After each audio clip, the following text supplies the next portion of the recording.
This is the hydraulic pump flow rate calculator, which determines the actual flow output of your hydraulic pump based on its specifications and operating conditions. The calculator requires 3 input fields.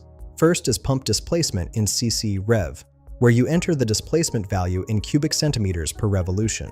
Second is rotational speed in RPM, where you input how fast your pump is rotating in revolutions per minute.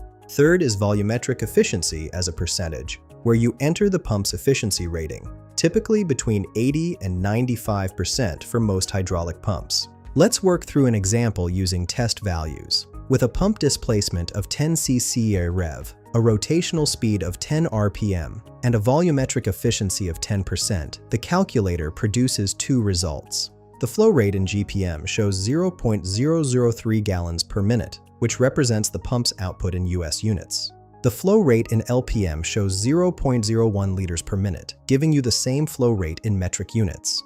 These low values reflect the minimal inputs used for demonstration purposes. Real pumps would typically show much higher flow rates. Use this calculator whenever you need to verify pump performance or size hydraulic systems. Find the link in the description below.